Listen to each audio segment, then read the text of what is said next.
നക്ഷത്രം കണ്ടതുകൊണ്ട് അവർ അത്യന്തം സന്തോഷിച്ചു.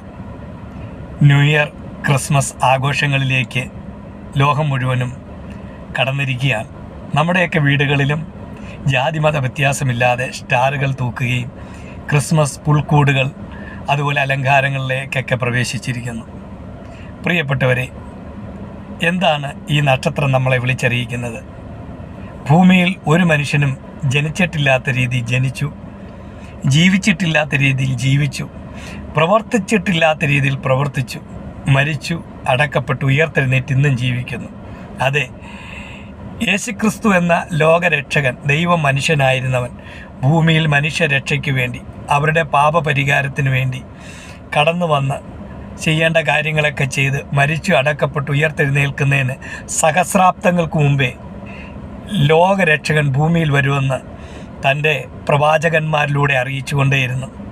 എന്നിട്ട് മറ്റാരും ജനിച്ചിട്ടില്ലാത്ത രീതിയിൽ ജനിച്ചു എന്ന് പറയുമ്പോൾ സ്ത്രീ പുരുഷ ജീവാണുക്കളുടെ സംയോജനത്തിലൂടെ സകല മനുഷ്യരും ജനിക്കുമ്പോൾ പുരുഷബന്ധമില്ലാതെ കന്യകയിലൂടെ നേരത്തെ പ്രവചിച്ചതുപോലെ തന്നെ കന്യാമറിയത്തിലൂടെ ലോകത്ത് വന്നു.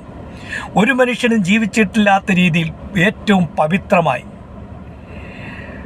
പല കോടതിയിൽ പല പ്രാവശ്യം വിസ്തരിച്ചിട്ടും അന്നത്തെ റോമ ഗവർണർ ഇങ്ങനെ പറഞ്ഞു, ഈ മനുഷ്യനിൽ ഞാനൊരു കുറ്റവും കാണുന്നില്ല എന്ന് പറഞ്ഞ് കൈ കഴുകി. അതുകൊണ്ടാണ് ഒരു കുറ്റവുമില്ലാത്തവനാണ് ദൈവം, അതുകൊണ്ടാണ് അവൻ ദൈവമായിരിക്കുന്നതിൽ ഒരു കാരണം അതാണ്.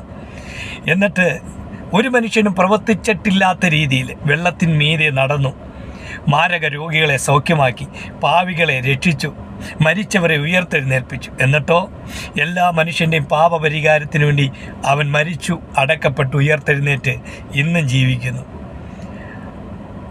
42-ാം പുസ്തകം ബൈബിളിലെ ലൂക്കോസ് എഴുതിയ സുവിശേഷം അതിൻ്റെ 2-ാം അധ്യായം 10-ാം വചനത്തിൽ ഇങ്ങനെ പറയുന്നു, ദൂതൻ അവരോട്, ഭയപ്പെടേണ്ട, സകല മനുഷ്യനും ഉണ്ടാകാനുള്ള മഹാസന്തോഷം ഞാൻ നിങ്ങളോട് സുവിശേഷിക്കുന്നു. അതെ, ഈ യേശുക്രിസ്തുവിലൂടെ ലഭിക്കുന്ന മഹാസന്തോഷം, 1 പാപമോചനം, 2 സമാധാനം, 3 സ്വർഗരാജ്യം. ഇത് കർത്താവായ യേശുക്രിസ്തുവിലൂടെ മാത്രമേ ലഭിക്കൂ.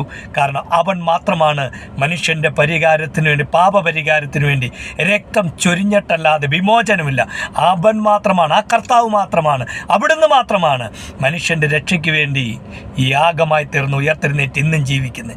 ആകയാൽ ഈ യേശുക്രിസ്തുവിലൂടെ ലഭിക്കുന്ന നിത്യജീവൻ, നരകത്തിൽ നിന്നുള്ള മോചനം, പാപത്തിൽ നിന്നുള്ള മോചനം, നിത്യജീവൻ നിങ്ങൾ വേണ്ട എന്ന് വയ്ക്കരുതേ. സർവശക്തനായ ദൈവം നിങ്ങളെയും നിങ്ങളുടെ കുടുംബത്തെ അനുഗ്രഹിക്കട്ടെ. ക്രിസ്മസ് ന്യൂ ഇയർ ആശംസകൾ.